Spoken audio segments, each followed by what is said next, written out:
අන්න සුදු මල්ලි එනවා. කියලා යනවා. කතාව කියලා යනවා. පස්සේ කියන්න.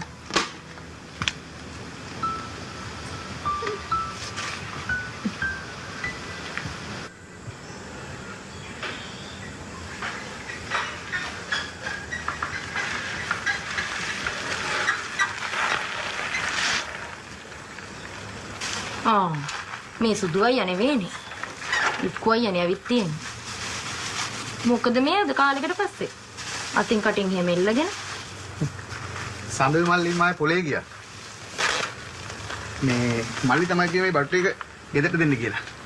බේබියෝ ඇතුලෙන් තියා. උක්කු අයියට තේකකුත් හදාගෙන වරින් බේබියෝ. තේ බොන්න බෑ බේබි. නොහද කොහොමද ඉතින් අක්කා කීවහම ටිකක් එන්න මං හදාගෙන එන්න. දෙන්නත් එක්ක එන කතා කර කර ඉන්නකෝ. යන් අයියා ඇතුළට. නෝනා. පොඩ්ඩක් ඉන්නු. මේ එදා වුණ දෙයට සමා වෙන්න. මට මාව පාලනය කරගන්න බැරුණා. ඒකේම සමාවිල්ලන්න තරම් දැන් නෙවෙයි අයියේ. කමන්නේ. මං සමාවිල්ලනවා. හරි අපි ඌව දැන් අමතක කළා දාමුකෝ. උපාලි ඉන්නේ උක්කු අයියා එක්ක තරහෙන්. ඒ මිනිහට පිස්සු. එදා රසනේ පිහිනු ළමයා දයන්න ආවා. ඒකයි මං කෑ ගැහුවේ.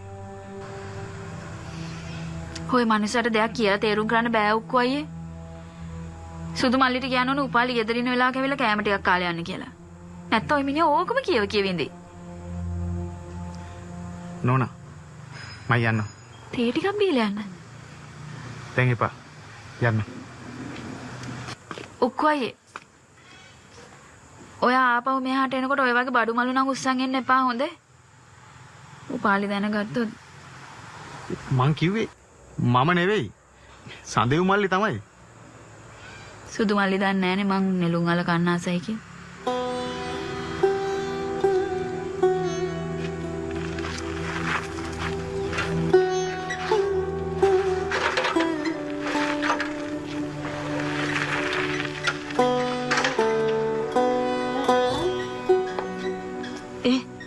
උක්කෝ යනවද?